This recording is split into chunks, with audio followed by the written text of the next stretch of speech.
The auction bill nailed to the courthouse door of Alder Bluff listed a freight wagon, 2 mules, a breaking plow, and then, in the same tidy clerk's hand, one unmarried woman, 23 years of age, sound of wind and limb. What happens when an entire town gathers to buy a woman and not one man will open his mouth? Alder Bluff learned the answer on a hard, bright morning in the autumn of 1881, and the silence it made cost that town everything it had. Maggie Ballard had taught the children of Alder Bluff for 4 winters. She knew which of them came to school hungry, which of them could not see the slate from the back bench, and which of their fathers had signed her name onto that bill. She was a large woman, broad through the shoulders, heavy through the hips, built out of the same granite the town was scratched into. The men called her the schoolhouse ox when they thought the wind was covering it. Her mother had died of diphtheria when Maggie was 9. Her father followed 6 years later and left her a Bible, a shelf of books, and a spring claim on the high shoulder of Sixmile Basin that nobody in the county thought was worth the filing fee. Her guardian was her uncle, Ezra Pike, who ran the freight office and drank the profits out of it. He had never once looked at his niece without calculating what she cost him in flour. Above Pike, above the bank, above the whole crooked spine of that town stood Warren Purdy. He owned 40,000 acres of grass, the beef contract at the Army post, and nearly every note of debt in the valley, including Pike's. In September, the school board dismissed her. Purdy sat on that board. He said a woman of her proportions set the children a poor example of temperance, and the other 4 men studied their own hands and voted with him. She did not weep. She stood up in that meeting and read Purdy's subscription accounts back to him out of memory, showing the schoolhouse fund $40 short. The room went dead quiet. Purdy smiled at her the way a man smiles at a fence he intends to cut. 11 days later, the council announced a settlement sale to clear the town's bad paper. Debts would be cried publicly, and where a debtor had no goods left, a marriage contract could be offered instead. The bride sold to any man willing to carry the note. Ada Crandall, the storekeeper's wife, let out the sale dress 2 widths and told the whole store that the buyers would at least be getting their money in weight. Maggie said nothing to her. She went home and read until the lamp burned dry. They built the block from 4 whiskey crates and a hotel door in the street outside the Alder Bluff Hotel, and the whole county came to look at it. Wagons filled the road. Children climbed the livery roof for a better view. 3 women went before her. A widow with 2 boys sold to a sheepman for $90. A Swedish girl of 17 brought $260. A seamstress with a ruined hip brought $40 and wept through every second of it. Then the clerk read her name, Maggie Ballard, schoolteacher, no living parents, the note standing against her guardian at $1,100. She climbed the crates in her yellow cotton dress and made herself look straight out at the crowd. The auctioneer opened at $400. Nothing moved. He came down to $300, and the men of Alder Bluff studied the mud and the sky and their own boots and each other, and not one of them raised a hand. He came down to $100. Somebody near the saloon asked loudly whether the buyer got a discount by the pound, and the laugh went through that crowd the way fire goes through cured hay. 50, 20, 10. The auctioneer's voice cracked with embarrassment on her behalf. Maggie kept her chin level and her hands folded and felt every year of her life gather into that one bright, awful minute. Warren Purdy let the silence ripen until it was perfect. Then he lifted one gloved finger and bid a single dollar, loud enough for the back of the crowd, and the crowd howled, and Ezra Pike nodded along like a man agreeing about the weather. The gavel started down. A bench scraped at the back of the street, and a man stood up who had not been seen in Alder Bluff in 2 years. Levi Harlan of Sixmile Basin. 6.5 feet of him in a fringed buckskin coat gone brown with weather, a white scar running from his cheekbone into his beard, eyes the blue of the shadow inside ice. 9,000 head of cattle carried his brand. He raised his hand and called $2,000, and he did not say it twice. Purdy went the color of ash. The gavel fell. Ezra Pike had his debt cleared and $900 over, and Maggie Ballard had been bought. Harlan paid the clerk in gold at the hotel desk, arranged her passage north with the freight line, and rode out before she had come down off the crates. He never once crossed that street to look at her. Her uncle shook her hand at the freight office the next dawn, the way a man closes out a shipment. He told her the mountain would be cold and that she ought to be grateful, and he went inside before the wagon pulled away. The road ran 2 days north into country that got wilder with every mile. Cottonwood gave way to pine. Pine gave way to black rock, and the wind came down off the peaks, carrying the first real teeth of winter. She rode a plank seat with her mother's Bible in her lap and her whole life in one strapped trunk. Her back ached. Her hands cracked. The driver spoke to her twice in 2 days, and both times it was about the mules. She had heard what men said about Levi Harlan, that he had killed 3 men in a range fight on the Powder, that he lived alone behind that scar, and had run off 2 hired girls with nothing but a look.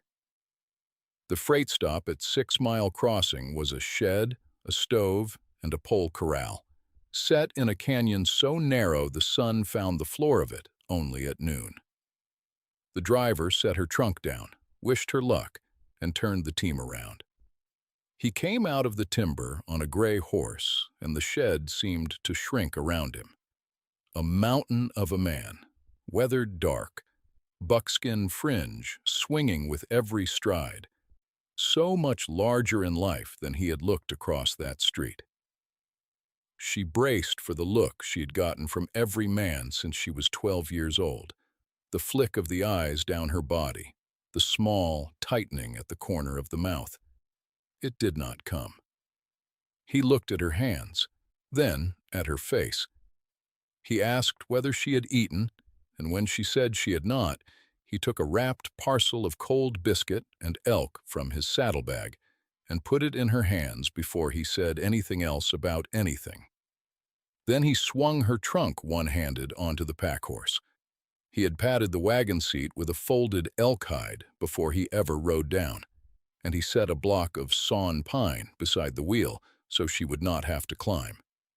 Nobody had ever built her a step. She had spent 23 years pretending she did not need one, and the sight of that plain block of pine sitting in the frozen mud nearly took her legs out from under her. They rode 4 hours up a trail through black spruce and came out on a rim. And below them, 6 Mile Basin opened wide and white and steaming, where the spring ran out of the rock and never froze, not in any winter on record. He told her the basin held the only year-round water for 60 miles. He did not tell her that half the territory would kill a man for it. She had been bought and paid for in front of 600 people, and she still did not know what for. She expected a filthy hovel.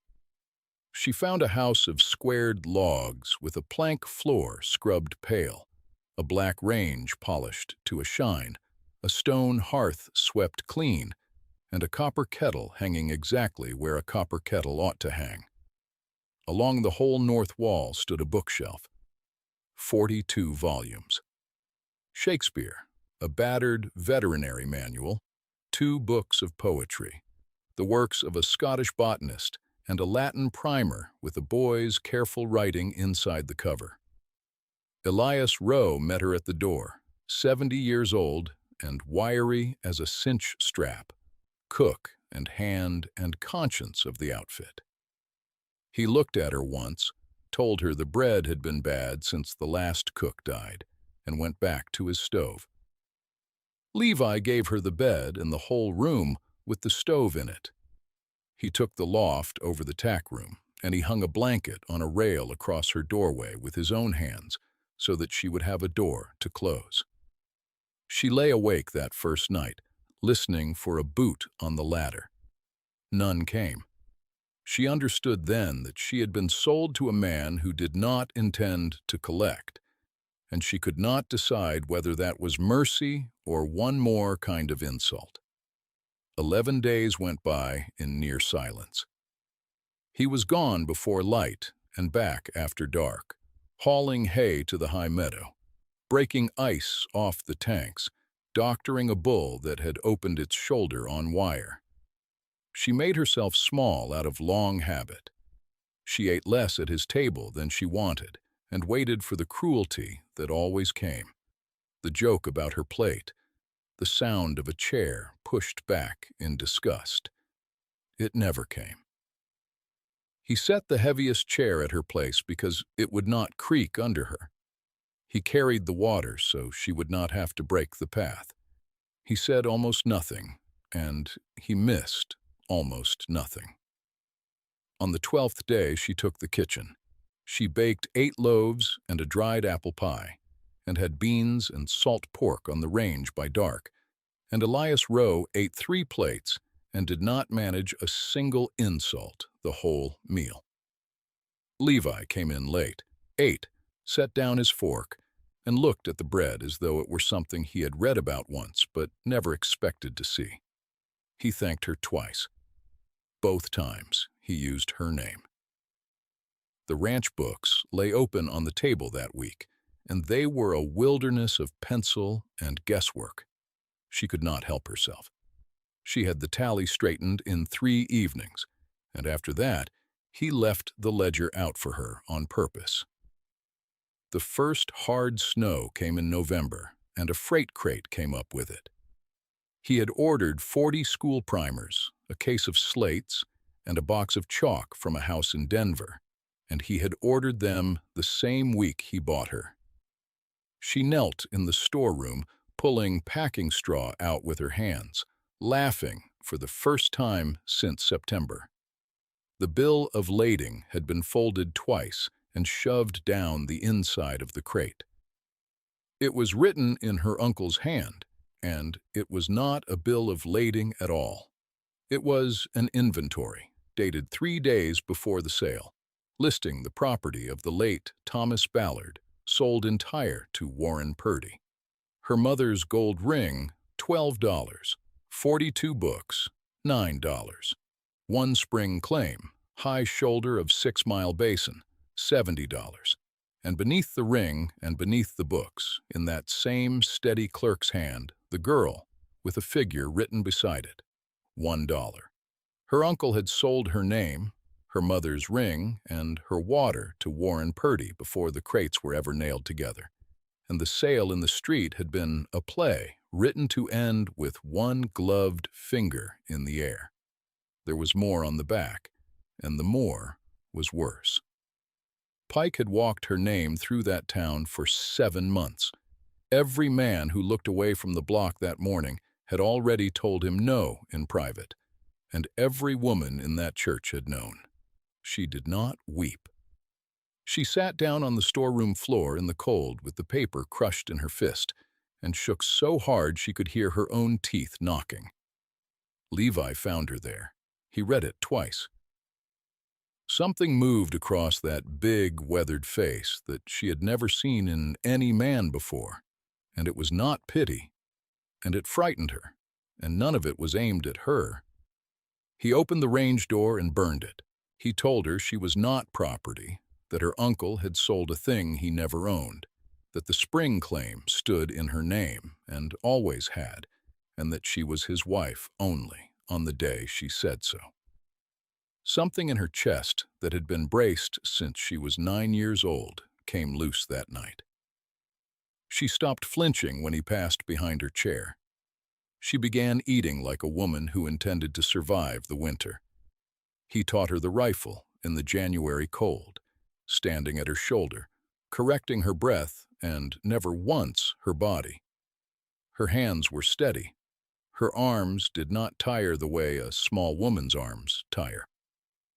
By February, she could put 4 rounds through a coffee tin at 90 yards, and she beat Elias Rowe 2 shots to 1 on a Sunday morning, and the old man laughed until he had to sit down in the snow to finish. In the blizzard that closed the pass, she waded chest-deep to the calving shed and carried 2 frozen calves under her arms like sacks of meal, then held a laboring heifer down with her own weight while Levi turned the calf inside her. He told her afterward, standing in blood and steam with his sleeves shoved up, that this country ate small people alive and that she had been built to last. He said substance survives. Nobody had ever once named her size a reason she would live. She went through his beef contracts by lamplight and found he had been shorted $1,100 across 3 seasons by the buyer at the army post. He studied her figures a long while and then said she was worth more to him than his grass was. He told her about his father, who had frozen on the rim above the spring, and about the Latin primer, which had been his, and about the 2 years he had not gone down to town because there was nothing down there he wanted. She asked him at last why he had stood up. He said the silence in that street had been the worst sound he ever heard in his life, and that a man who stands still and listens to a thing like that becomes it. He kissed her in the doorway of the calving shed with the snow coming sideways, holding her face in both hands the way a man holds water in a drought year. And he told her she was beautiful in a voice that had no argument left in it. In March, he saddled a horse for her, put $200 in her hand, and told her the pass was open and Denver 4 days south, and no man in the territory would stop her. She unsaddled the horse and put the money back in the ledger box. A circuit preacher married them in the yard in the last week of the snow, with Elias Rowe standing as the only witness. She wore the yellow cotton dress. She had never in her life felt less like a thing that had been bought. For 5 weeks, the basin was quiet and green, and the spring ran silver out of the rock, and Maggie Harlan was, for the first time since her mother died, entirely happy. Then the thaw brought riders up the trail. There were 9 of them, and they came in the middle of a bright April morning strung out across the meadow, like men who did not expect to be told no by anybody. Roy Mercer rode at the head of them, range boss for the Purdy outfit, thick through the chest, blue denim shirt, a red neckcloth, and a way of smiling that never once involved his eyes. He looked Maggie over on the porch and asked Levi whether he had bought himself a wife or a winter's supply of tallow, and his men laughed on cue, and Levi came down the steps very slowly. Then Warren Purdy came up through them on a black gelding in a dark green overcoat with a gold watch chain across his belly, gracious as a deacon, and inquired after the schoolteacher's health. He laid papers on the porch rail, a deed of sale for the spring claim, signed by Ezra Pike, filed at the county seat in October, granting the water on the high shoulder to the Purdy Range in perpetuity. Maggie told him what she had learned on a storeroom floor in November. Her uncle had never held title to it. Her mother had proved that claim up in her daughter's name in 1874, and the paper on his rail was worth less than the ink on it. Purdy's face changed then, and the deacon went out of it. He told them flatly that the snowpack had failed twice, that every creek across his 40,000 acres would be dust by August, and that 6-mile water was not a convenience to him, but the whole of his life. He offered $8,000, Levi refused him. Purdy observed that water finds a new channel when the rock is opened, that renegades had been known to blow a spring head and be gone by morning, and he tipped his hat to Maggie and rode off. The next week, the wire was cut in 4 places, and 40 head walked into the burn country and were never recovered. The week after, a hand named Tully was beaten senseless on the low trail and could not say by whom. Elias Rowe wanted to ride down and finish it. Levi kept him home. Maggie sat at the ledger table and understood something both men had missed, that Warren Purdy did not run on grass or on guns. He ran on the beef contract at the Army post. She wrote to a clerk at the Alder Bluff freight office, a former pupil who still owed her for 4 winters of patience, and asked him for copies of every Purdy shipping tally out of that county for 3 years. They came up in a flour sack in May, and she read them for 4 nights. The numbers were beautiful, and they were rotten. Purdy had billed the Army for 6,000 head and shipped 4,200. Worse than the shortage, he had been buying cheap fevered cattle out of the Texas herds, blotting the brands and delivering them to the post as sound northern beef. 3 companies of soldiers had been eating it all winter. She wrote 2 letters, one to the quartermaster at the post and one to the secretary of the Territorial Stock Growers Association, and she sent them down on the June stage, and she told nobody but her husband. 9 days later, she woke to a light on the ceiling that had no business being there at 2 in the morning, and the smell of coal oil, and the sound of running horses in her yard. The hay barn went up like a struck match, 60 tons of it, and the light threw the whole basin into red daylight. Riders came through the yard, shooting out the windows as they passed. Levi got as far as the porch rail. A rifle spoke from the dark by the corral and turned him half around, and he went down on the boards with his shoulder opened and his own rifle skidding away into the mud. Elias Rowe made the woodpile and put 2 men off their horses before a ball took him through the thigh and pinned him there behind the stacked pine, cursing steadily into the firelight. Through the smoke, Maggie saw what they had actually come to do. 2 men were dragging the main corral gate open to run 900 head over the north rim in the dark and break Levi Harlan inside of 1 hour. Her husband weighed 240 pounds, and every ounce of him was dead weight. She got both hands into the collar of that buckskin coat, hauled him 10 feet across the porch and over the sill, and barred the door with her own back. He told her to stay down.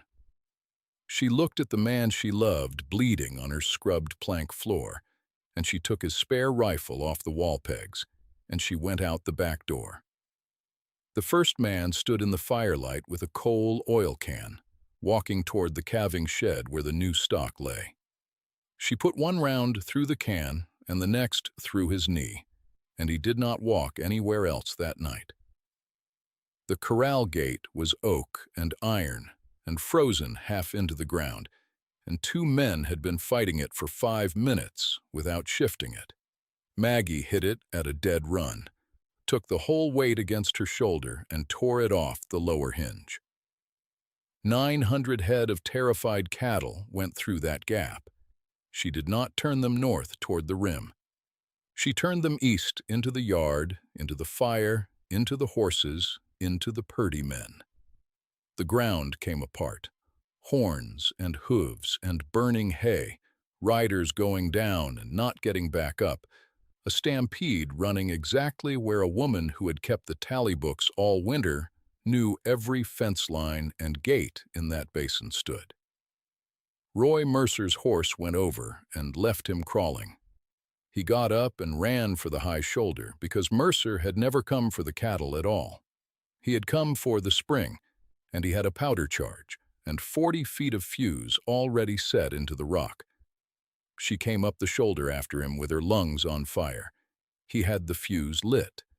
She caught it 2 feet from the charge with her bare hand and crushed it out in her fist, and never made a sound. He came at her with a knife, and he was badly wrong about what he was hitting. She caught his wrist, put every pound she had behind it, drove him down onto the rock, and broke his arm across his own powder crate. She sat him against a boulder and held him there until the sheriff's men came up the valley. Warren Purdy watched all of it from the ridge, and when the shooting stopped, he rode down, because he had never once believed the world was arranged for him to lose. Maggie met him at her own gate with the rifle across her arms, and never raised it. She told him the tallies had gone down on the June stage, that the quartermaster held them, and that 4,200 was the only number left to him.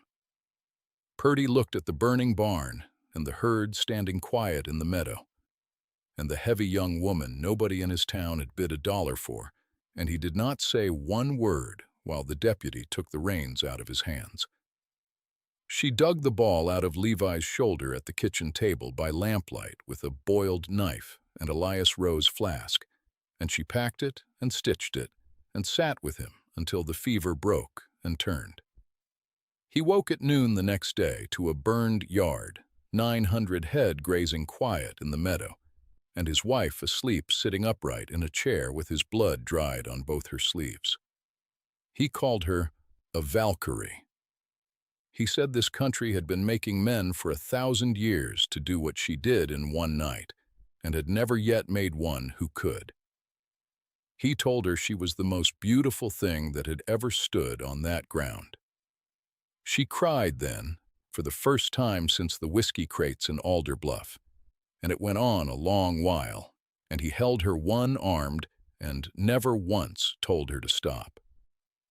Outside, the spring came silver out of the rock the way it had come for 10,000 years, and the smoke lifted off the basin, and the sun rose on ground that belonged to her. The quartermaster's inspector came up from the post in July with her letter folded in his coat. Her figures and his own receiving books agreed to the head, and they agreed that way for 3 straight years running. The Stock Growers Association convened at the county seat in August. Maggie Harlan sat in a borrowed chair with the ledgers on her knees and walked 1,100 pages of Warren Purdy's arithmetic in front of them, without once raising her voice. Roy Mercer, looking hard at a rope, told the court who had paid him for the coal oil and what he had been promised for the spring head. He testified 2 hours and never looked at Purdy once. The indictments came down for arson, for attempted murder, and for defrauding the United States on a military contract. The bank called every note Purdy held, and then every note that Purdy owed. In October, the Purdy range was cried publicly in the street outside the Alder Bluff Hotel, off a block built of 4 whiskey crates and a hotel door. Maggie stood at the back of that crowd and did not bid. Warren Purdy died in the territorial prison at Laramie in the 3rd winter of a complaint of the lungs, owing more money than any man in the history of that county. Ezra Pike lost the freight line, then the office, then the house. He came up the trail to Sixmile Basin in the spring with his hat in his hands. She fed him at her table, paid his stage fare east, and never spoke his name aloud again. The drought arrived in 1883, exactly as Purdy had promised. Every creek in the Low Country went to cracked mud, and Ada Crandall stood in Maggie's yard in her purple silk dress, asking water for her husband's 12 head, and got it, and had to say, "Thank you." They sold no water, and they refused no neighbor. Levi and Maggie ran ditch and pipe off the high shoulder to 11 outfits and took payment in calves. And by the 5th year, the Harlan brand ran on 11,000 head across 3 valleys. They stayed in the same squared log house and added 2 rooms onto it and a second bookshelf. She never did let another living soul keep the tally books. She built the school herself, down where the trail met the county road, and taught in it 3 days a week for 22 years, and nobody in that county ever again told her what a schoolteacher ought to weigh. There were 4 children. The eldest was a girl, tall and broad and loud, who never once in her life heard the word large said as an insult because nobody inside of 60 miles would have dared to try it. They called her the Queen of 6-Mile Basin, and after a while, they simply called her Mrs. Harlan and meant the same thing by it. Men who had studied their boots in that street in 1881 took their hats off to her on the same ground. She kept one souvenir of that morning. The clerk had entered her name in the county sale book on a numbered line, and she bought the page for $2, and she framed it and hung it in her schoolhouse where every child could read it. On the evening of their 10th year, she came out onto the porch, took her husband's scarred face in both her hands, and kissed him the way a woman kisses the man she chose herself, and he laughed against her mouth like a boy. Below them, the basin ran green all the way to the rim, and the spring came silver out of the rock, and the two of them stood there in the last of the light, bought by nobody, owned by nobody, and worth every acre of it.